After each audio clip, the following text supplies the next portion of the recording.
नमस्कार सर्वांचे ज्ञानसागर अकॅडमीच्या ऑफिशियल पेजवर सहर्ष स्वागत. आज आपण बघणार आहोत Jawahar Navodaya Vidyalaya selection taste 2025 certificate.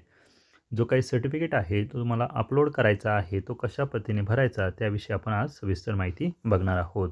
या ठिकाणी सुरुवातीला जो काही फॉर्म आहे यामध्ये पहिली लाईन जी आहे, certified that the information given below are correct in respect of.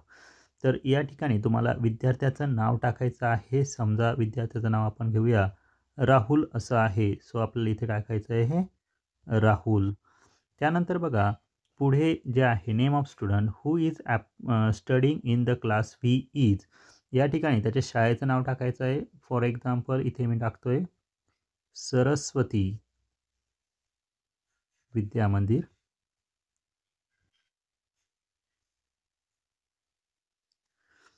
त्यानंतर पुढे नेम ऑफ द कॅन्डिडेट. या ठिकाणी पुन्हा जे काही नाव टाकायचं आहे ते कॅपिटल लेटरमध्ये टाकायचं आहे राहुल.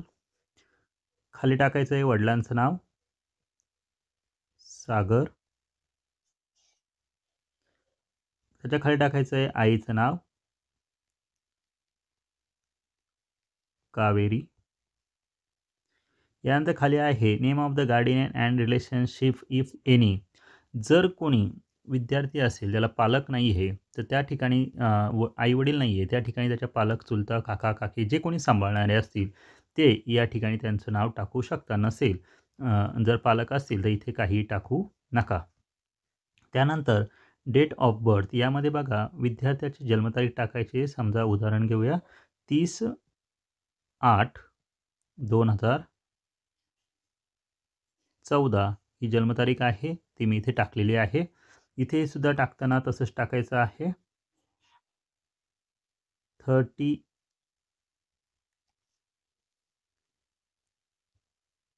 ऑगस्ट 2014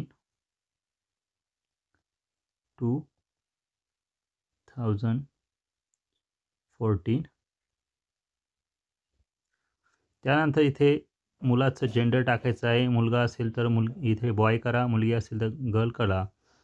त्यानंतर 4 कॅटेगरीज आहे जनरल, OBC, SC आणि ST. या ठिकाणी जनरल कॅटेगरी असेल तर जनरल टिक आउट करा.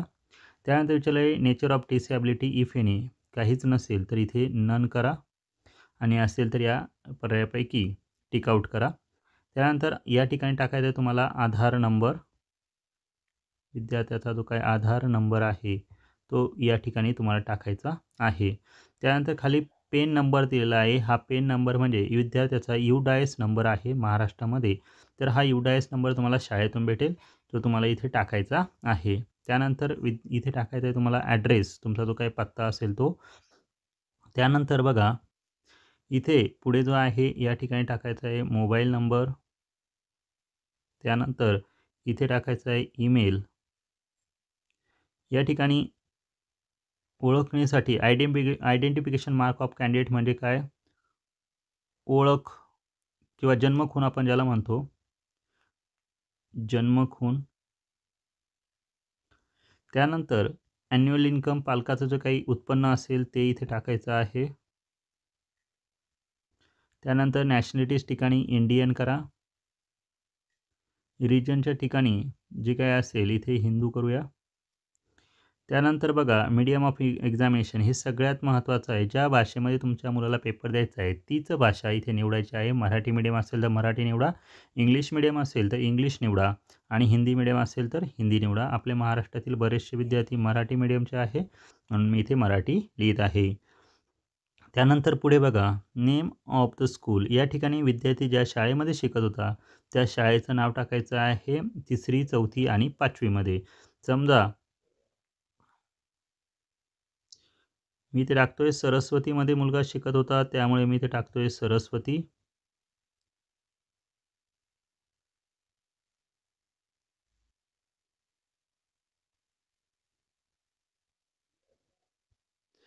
त्यानंतर बघा स्कूल लोकेशन रूरल आणि अर्बन. बघा हा सगळ्यात महत्त्वाचा पॉईंट आहे.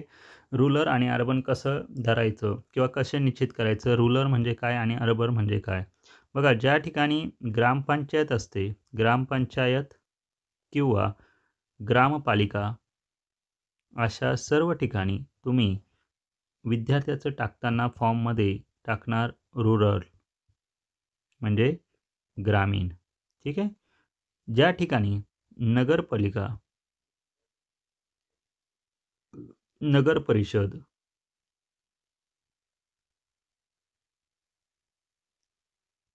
आणि तुमची महानगरपालिका असेल,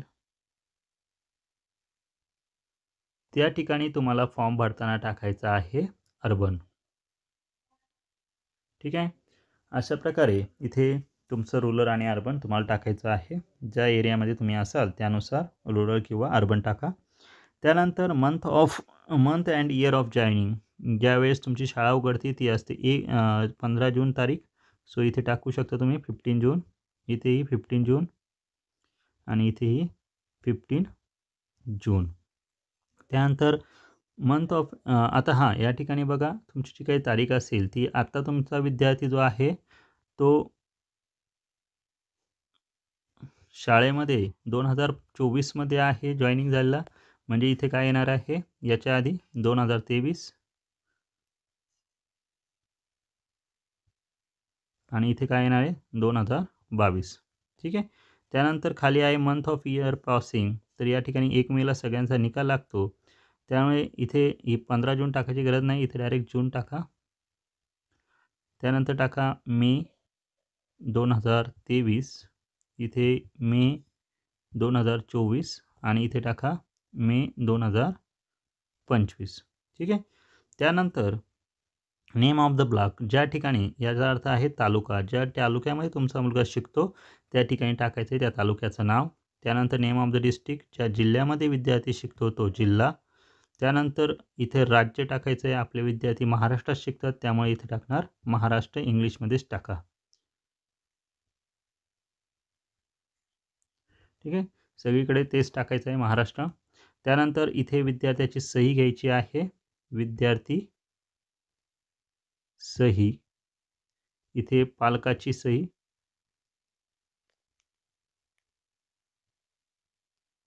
आणि या ठिकाणी बघा शाळेचे जे काही मुख्याध्यापक असतात, ज्या जिल्ह्यामध्ये तुमचा मुलगा शिकतो, ज्या शाळेमध्ये तुमचा मुलगा शिकतो, त्या शाळेचे मुख्याध्यापक